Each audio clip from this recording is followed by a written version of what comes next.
A paz do Senhor, queridos e amados irmãos, Pastor Carlos Pereira aqui. Estamos para mais uma aula da Escola Bíblica Dominical. Esse é o seu canal EBD na Veia. EBD na Veia é um canal em que nós estamos compartilhando com você os estudos da Escola Bíblica Dominical. Escola Bíblica Dominical, essa escola que educa enquanto evangeliza e evangeliza enquanto educa. Que maravilha estarmos juntos aqui mais uma vez. Eu quero louvar a Deus por essa oportunidade. Estamos agora testando, o nosso microfone profissional, Nosso microfone profissional e que se você também tem um canal e queira também investir, eu vou deixar depois o link aí para que você possa comprar pelo Mercado Livre, tá? Pelo menor preço aí, tá? Lição de número 7, segundo trimestre de 2025. Eu sou a ressurreição e a vida, disse Jesus.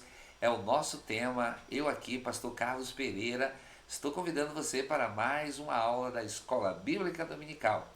E se você ainda não é inscrito no canal, esse é o momento de você se inscrever. Meu querido irmão, por favor, se inscreva no nosso canal, compartilhe, os nossos conteúdos aqui do canal, O nosso objetivo é levar a palavra de Deus, É levarmos também conhecimento e disponibilizarmos. Aproveite enquanto está gratuito, ok? Na descrição do vídeo você vai ter aí, uma, o nosso PowerPoint da AD Panorama, que disponibilizado para você baixar, para você dar aula, para você ensinar, tá bom? Fazer as alterações que você acha que deve ser interessante, e aí, portanto, você vai estar nos abençoando e nos ajudando também, tá bom? Deus abençoe a sua vida e vamos lá para a nossa aula, para a nossa lição de número 7, essa lição maravilhosa, lição gloriosa, que é a lição de número 7, que trata de um assunto maravilhoso, que é o assunto de a ressurreição e a vida. Jesus dizendo: eu sou a ressurreição e a vida. 18 de maio de 2025, segundo trimestre 2025. Meus queridos e amados irmãos, esta lição hoje ela vai tratar sobre algo extremamente importante. Por quê? A morte parece ser o fim de todas as coisas. Contudo, em meio ao luto de Marta e Maria, Jesus declarou algo que muda tudo. Eu sou a ressurreição e a vida. Isso são palavras de Jesus, isso são palavras poderosas do Senhor Jesus, Declarando, para os seus discípulos que ele é a ressurreição e a vida. E como é maravilhoso, Porque Jesus aqui, meus amados irmãos, ele está nos mostrando o seu imensurável poder. Como ele é poderoso e nessa expressão maravilhosa que ele faz. Cristo, ele não apenas consola uma família enlutada, mas anuncia ao mundo que tem poder absoluto sobre a morte, quando ele declara: eu sou a ressurreição e a vida. Essa lição nos leva ao conhecimento dessa verdade. Jesus é a fonte da vida eterna. Ao estudar o milagre em Betânia, veremos que para aqueles que creem, a morte não tem a palavra final, de modo algum. A última palavra pertence àquele que é a vida, e a vida é Jesus de Nazaré, Jesus é a nossa vida, glória a Deus. Jesus, é a garantia da nossa ressurreição. Que maravilha! Vamos então para o nosso texto áureo. Nosso texto áureo nos diz: disse-lhe Jesus: eu sou a ressurreição e a vida. Quem crê em mim, ainda que esteja morto, viverá. Glória a Deus. E que maravilha, meus amados irmãos? Porque Jesus aqui, ele está dizendo que ele é a ressurreição e a vida. Glória a Deus. Jesus é a ressurreição e a vida. Quem crê nele, glória a Deus, não vai morrer. Mas por que, pastor, não vai morrer? Porque ele é a ressurreição e a vida. Ele é o Senhor da vida. Ele é o Senhor das riquezas insondáveis. Aleluia. Tem até um hino, que diz que ele é o Senhor das riquezas insondáveis, Quão magnificente é o teu nome, ó Senhor. Nos inclinamos e te adoramos, porque tu és digno e também tu és vencedor. Venceste a morte e da vida tu és Senhor. Glória a Deus. Tu és o Senhor da vida. Glória a Deus. E que maravilha, meus amados irmãos, é podermos estar estudando essa lição maravilhosa, essa lição que nos ensina, né? Essa lição que está aqui, meus amados irmãos, nos dizendo uma coisa muito poderosa. Que é o que, pastor Carlos? Disse-lhe Jesus: eu sou a ressurreição e a vida, quem crê em mim, ainda que esteja morto, viverá. Vamos dissecar, vamos analisar esse texto, né? O texto áureo da nossa lição. Disse-lhe Jesus. A expressão apresenta Jesus como o centro da revelação. Ele fala com autoridade divina e pessoal, não apenas como mestre, mas como o próprio portador da vida eterna. O verbo disse está no aorístico, ou indicando uma afirmação pontual e definitiva. E aí Jesus usa a seguinte expressão: eu sou. Disse-lhe Jesus: eu sou. Essa expressão eu sou no Evangelho de João, ele remete diretamente ao nome divino ao qual Deus se manifestou a Moisés em Êxodo capítulo 3, verso 14. Não é apenas uma identificação, mas uma autorrevelação da divindade de Cristo. Que maravilha! Aí ele diz assim: eu sou a ressurreição. Mais do que um evento futuro, a ressurreição aqui é uma pessoa, Jesus. Ele não apenas realiza a ressurreição, ele é a ressurreição. O termo anastasis significa literalmente levantar-se novamente, implicando vitória sobre a morte e restauração da vida. Oh, glória a Deus. E aí Jesus continua: eu sou a ressurreição e a vida. Jesus não oferece apenas vida biológica, não, mas vida plena, eterna, em comunhão com Ele. A palavra vida aqui é zoe, e ela refere-se frequentemente à vida eterna, qualitativamente superior à existência comum, é óbvio. Ele é a sua fonte sustentadora, oh glória a Deus, né? Quem crê em mim, ainda que esteja morto, viverá. Quando Jesus diz assim, quem crê em mim, essa estrutura grega, quem crê em mim, usa o particípio presente, indicando a ação contínua, aquele que continua crendo em mim. Crer em mim não é meramente aceitar verdade sobre Jesus, mas confiar pessoalmente nele como o único Senhor e Salvador. Ainda que esteja morto, a palavra aqui é apotane, é uma construção condicional de intensidade. Está no subjuntivo, né? E indica a possibilidade real da morte física. A frase aponta para a realidade do falecimento, mas afirma que não é o fim. Oh, glória a Deus! Viverá, ainda que esteja morto, viverá. Esse é o futuro do verbo viver. A promessa é de continuidade de vida além da morte.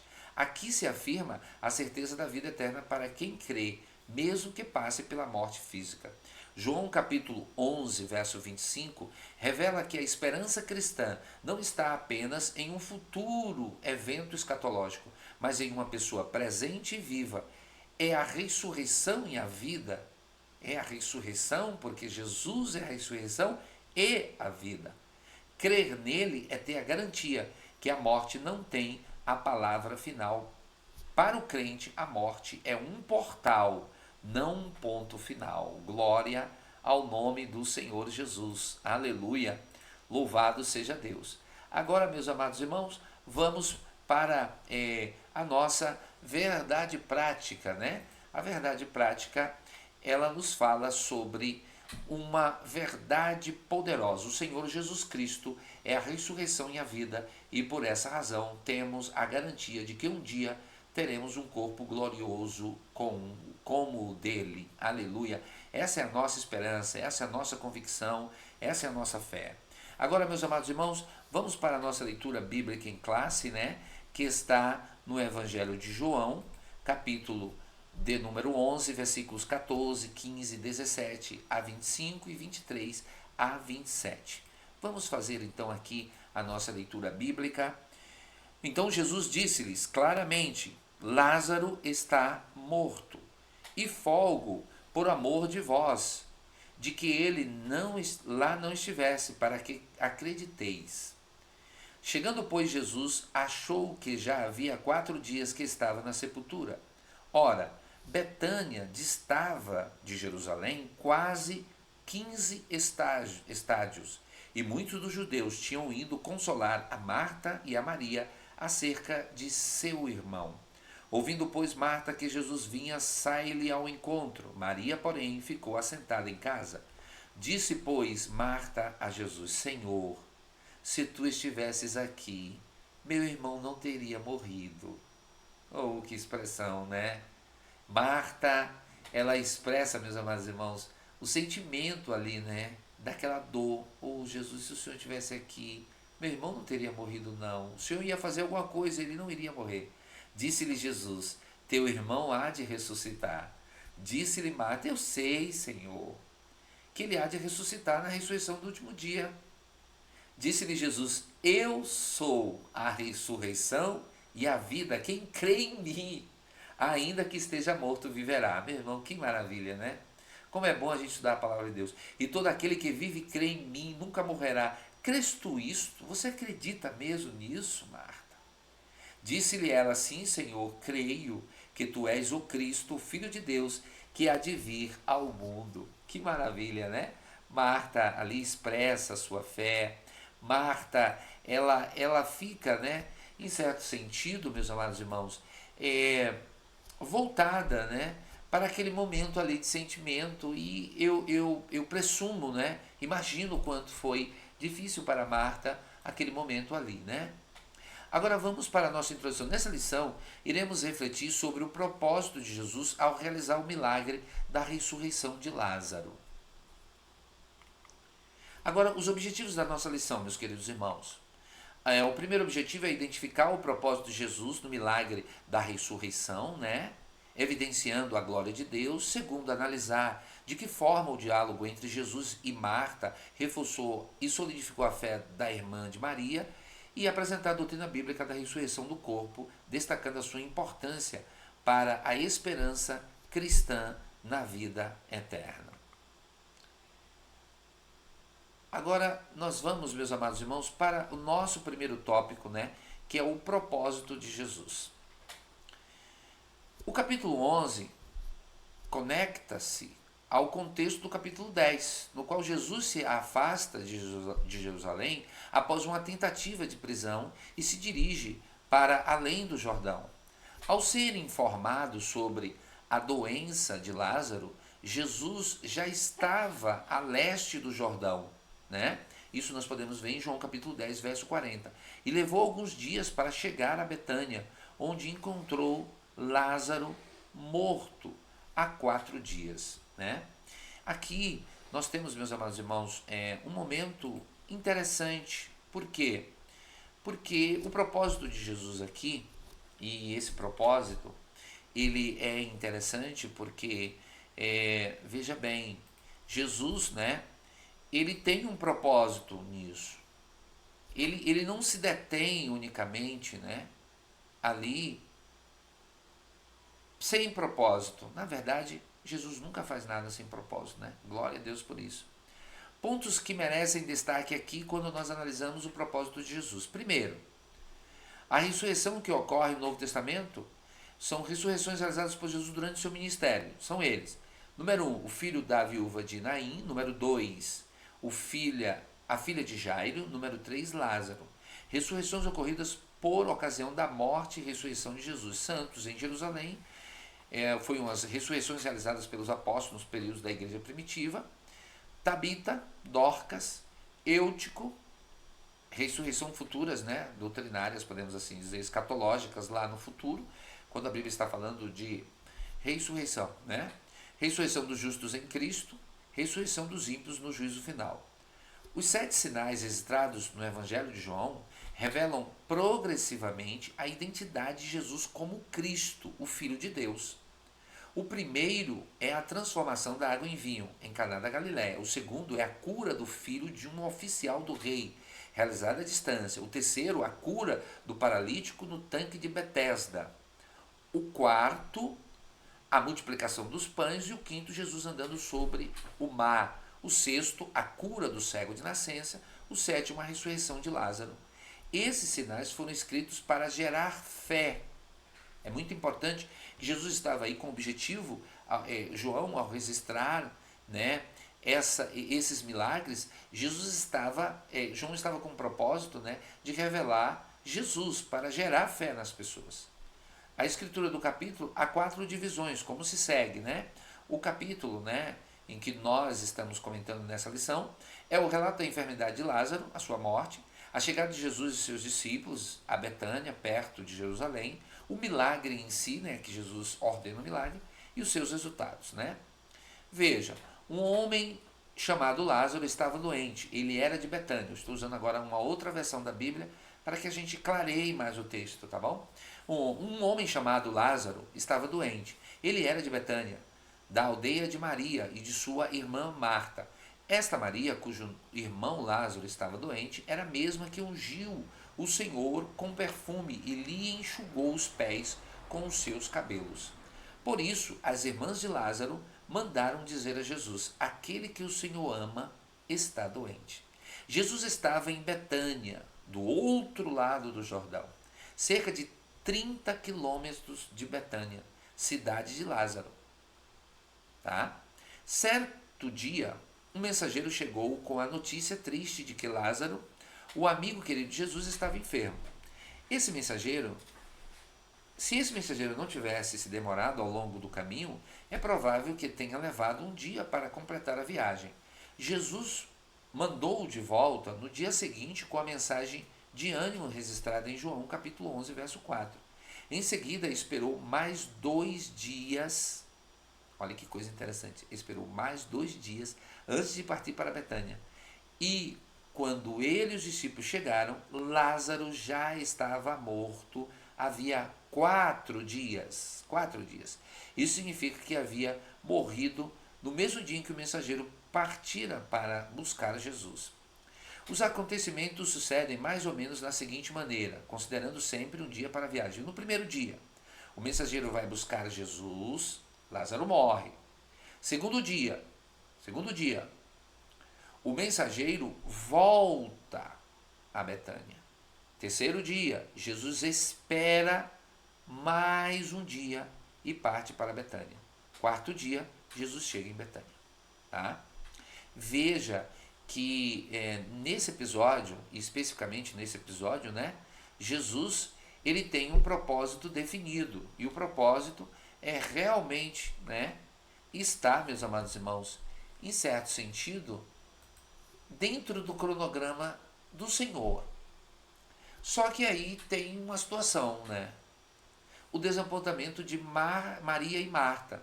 O versículo 3 expressa a esperança de Maria e Marta em relação à chegada de Jesus para ajudá-las, né? Devido ao carinho e à amizade que Nosso Senhor tinha pela família de Betânia, pois ele os amava, elas desejavam ardentemente que Jesus chegasse rapidamente.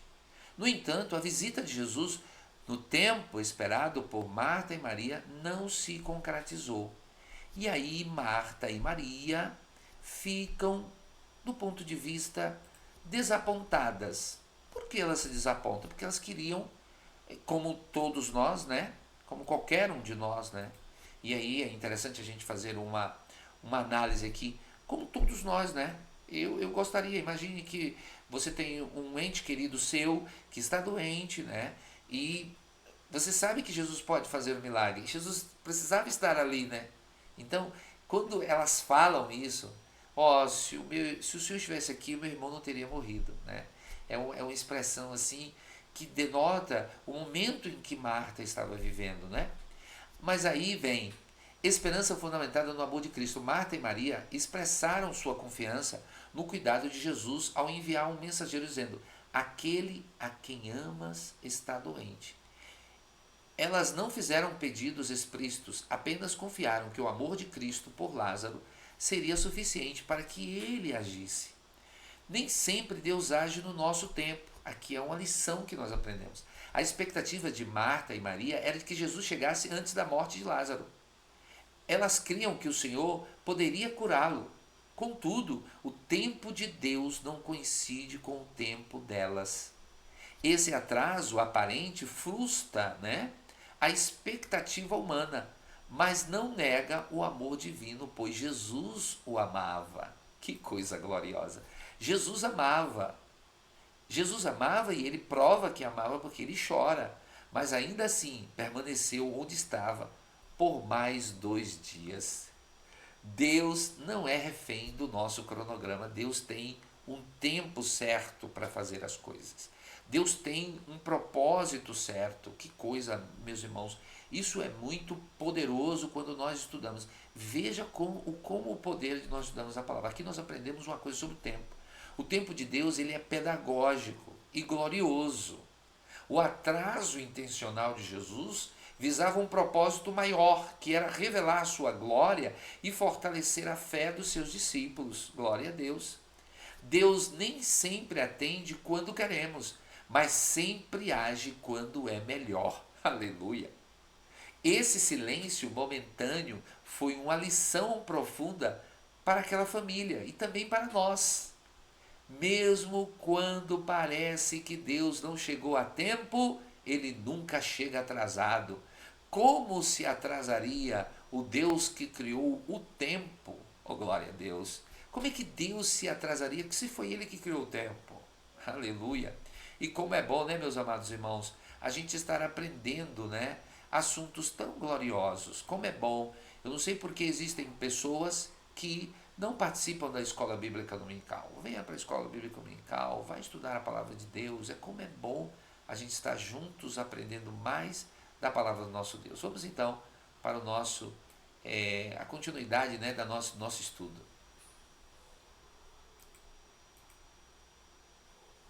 O tempo divino. Maria e Marta acreditavam que se Jesus estivesse em Betânia, ele poderia realizar um milagre na vida de Lázaro.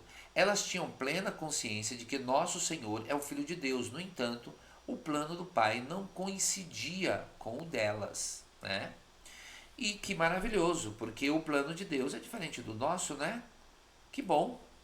Mas, pastor Carlos, por que isso? Porque Deus sabe chegar na hora certa, irmão. Por mais que a gente se desespere, não temos que desesperar. É muito importante que nós observemos alguns detalhes. Ser amado por Jesus não nos isenta do sofrimento, Sabíamos que Jesus amava, está explícito no texto, diz a Bíblia que Jesus amava Lázaro. Mas isso significa, mesmo sendo amados por Deus, mesmo sendo amados por Deus, isso não nos isenta do sofrimento. Maria, Marta e Lázaro eram profundamente amados por Jesus. Isso está em João capítulo 11, verso 5. Mas mesmo assim passaram pela dor, da enfermidade, da espera e da morte. É falsa a ideia de que quem é amado por Deus será sempre poupado da dor. A fé madura entende que o amor de Cristo não significa ausência de aflições, mas sua presença no meio delas. Aleluia! Da espera surgem frustrações e dúvidas reais. Nós vamos ter dúvidas às vezes. Às vezes, quando nós estamos esperando alguma coisa do Senhor, surgem as dúvidas, Quem é que nunca teve dúvida, Quando Jesus finalmente chega, Lázaro já estava morto havia 4 dias. Marta lamenta: Senhor, se tu estivesses aqui. Essa é a voz da fé ferida, Da esperança adiada, da alma confusa. Mesmo crendo em Jesus, Marta e Maria foram tomadas por perguntas que todos nós já fizemos. Por que ele ainda não veio antes? Por que o milagre ainda não aconteceu? Por que ainda não recebi essa vitória? Bom, a espera é o terreno onde nossa fé é confrontada pelas dores do tempo e da realidade. E eu sou prova disso, A gente precisa, um cristão, que não passou por momentos de espera, momentos de prova, não tem como saber o que Marta e Maria estavam ali passando, Mas é exatamente nesse terreno que a nossa fé ela é fortalecida. A demora que gerou tristezas se transformaria em consolo e testemunho. Jesus não apenas conforta, Ele transforma a tragédia em sinal no reino. O milagre viria não no tempo de Marta e Maria, mas no tempo perfeito de Deus. A mesma coisa serve para você aplicar na sua vida. Por mais que você ache que o tempo esteja passando, eu quero te informar que Deus, se Ele prometeu, Ele vai cumprir a promessa, porque Ele é Deus. E sendo Deus, Ele não tem ninguém que atrapalhe o trabalhar dele, né? Ninguém pode atrapalhar o trabalhar de Deus, porque Deus, Ele é poderoso. Aleluia! O tempo divino, né? Como é bom a gente estudar a palavra de Deus. Apesar da desilusão e da tristeza, Marta e Maria vivenciaram uma experiência extraordinária da espera, que envolvia a perda do ente querido, a ausência temporária de Jesus, né? E aí, a chegada aparente e tardia do Senhor. Contudo, Jesus Cristo está prestes a realizar um magnífico milagre que glorificaria a Deus e traria consolo à amada família de Betânia. Agora, a nossa síntese, né, do primeiro tópico. O propósito de Jesus no milagre da ressurreição de Lázaro era revelar a glória de Deus e fortalecer a fé dos discípulos. Agora vamos para o tópico 2, o encontro de Jesus, o encontro de Marta com Jesus, né? Esse episódio aqui, irmãos, é interessante, né? O versículo 20 descreve o momento em que Marta se encontra com Jesus. Assim que soube que o Senhor estava na cidade, a irmã de Maria dirigiu-se ao encontro dele. Ao vê-lo, expressou sua convicção de que se o mestre estivesse presente enquanto Lázaro ainda estava doente, seu irmão não teria falecido. João capítulo 11, verso 21. Quando Lázaro ressuscitará, o diálogo entre Marta e Jesus revela que ele estava prestes a realizar um magnífico milagre que glorificaria a Deus e traria consolo à amada família de Betânia. Marta acreditava na doutrina da ressurreição dos mortos, conforme era ensinado no judaísmo. Eu sei que ele há de ressuscitar na ressurreição do último dia. João capítulo 11, verso 24. Ou seja, Marta está falando, né, aqui do que ela foi ensinada, né, no judaísmo. Mas veja, aí, contudo, Jesus não se referia primeiramente ao milagre da ressurreição do último dia, como ela pensava, mas sim à realidade daquele instante presente. Para ilustrar essa verdade, ele declara: eu sou a ressurreição e a vida. Glória a Deus. A promessa de vida, nosso terceiro subtópico. Na resposta de Jesus a Marta, quando ele afirma ser a ressurreição e a vida, encontramos pelo menos duas lições valiosas. Primeiro, a soberania do Filho de Deus sobre a morte e a vida. Segundo, a gloriosa promessa de vida eterna para quem crê em mim. E agora aqui nós chegamos à síntese, né? A sinopse do nosso segundo tópico. O diálogo entre Jesus e Marta fortaleceu sua fé e revelou verdades profundas sobre quem ele é. Agora vamos para nossa último tópico, né? A doutrina bíblica da ressurreição do corpo. A ressurreição do corpo. O milagre da ressurreição física de Lázaro, realizada por Jesus, não foi o único. Como sabemos, outros milagres semelhantes estão registrados nos evangelhos. No entanto, diferentemente de Lázaro, que voltou a morrer em João capítulo 5, o nosso Senhor menciona a ressurreição do corpo nos últimos dias, quando os salvos não experimentarão mais a morte. A doutrina da ressurreição do corpo é um elemento essencial do cristianismo bíblico. A expressão nunca morrerá, mencionada no versículo 26, indica que, embora o salvo em Cristo experimente a morte física, jamais enfrentará a morte espiritual. Por quê? Nosso Senhor fala de algo que transcende a compreensão humana, distinguindo entre a vida natural e a vida eterna. Assim como está escrito, ainda que esteja morto, viverá, para o crente a morte não representa um fim sem esperança. E isso, meus irmãos, é extremamente poderoso e verdadeiro. Por quê? Porque ele retrata aqui uma situação que nós precisamos entender, né, do ponto de vista bíblico, né? E é importante que nós entendamos, né, que João capítulo 11, em paralelo com a afirmação de Jesus em João 5:28, diz assim: aqueles que estão nos sepulcros, né? Ele encontrou Lázaro na sepultura, ouvirão a sua voz. Ele clamou com grande voz para Lázaro, dizendo assim: Lázaro, vem para fora. E sairão. O defunto saiu. Nesse caso, a revelação da palavra precedeu a revelação do feito. O ensinamento vai além do caso de Lázaro, né? E isso aqui é interessante. É bom que a gente frise aqui. Eu estou trazendo aqui a imagem para que você esteja acompanhando aqui comigo, né? Que nesse caso a revelação da palavra precedeu a revelação do feito. O ensinamento vai além do caso de Lázaro e inclui todos que creem. Duas verdades foram aqui declaradas. O crente pode morrer como Lázaro, mas pelo poder de Cristo viverá, isto é, experimentará a ressurreição. Mas ainda mais importante é a posse da vida eterna obtida mediante a fé em Cristo. Aqueles que têm essa vida não podem morrer nunca, no sentido de serem separados da fonte da vida, né? Isso aqui é muito interessante, porque nós estamos tratando de algo que refere-se da morte para a vida, né? E isso aqui é extremamente interessante. Vamos agora para o nosso terceiro subtópico, né? Uma viva esperança. O relato sobre a ressurreição de Lázaro demonstra como Jesus abordou o tema da morte de entes queridos. Ele sentiu compaixão, chorou e manifestou preocupação, pois sabia das dores causadas pela morte, né? Veja, Jesus não era indiferente à realidade de forma alguma. Jesus mostra aí um exemplo interessante, né?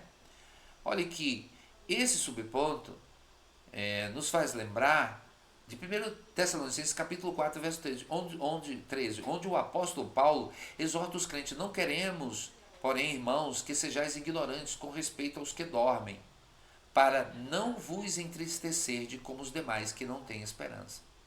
Nós não temos que nos desesperar, né, diante da morte de um ente querido. Não podemos dar lugar, né, à depressão. Sabemos da importância. Eu já perdi entes queridos. Não estou sendo insensível quando nós falamos isso.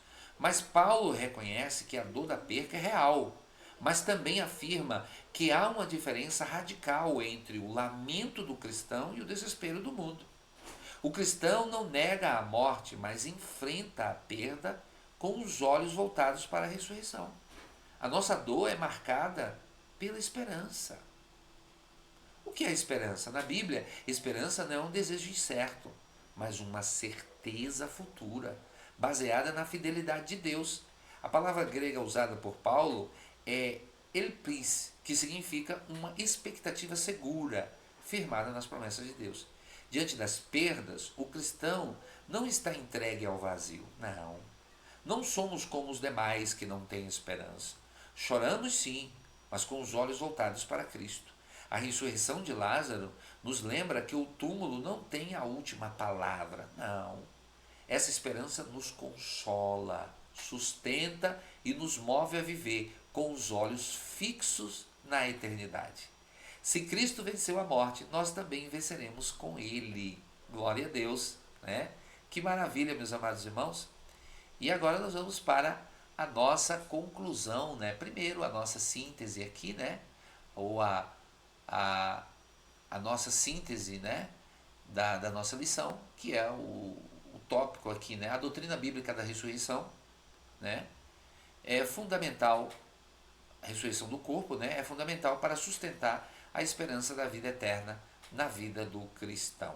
Que maravilha estudarmos, né, essa lição poderosa. E agora vamos para a nossa parte final, que é, né, aqui a nossa conclusão.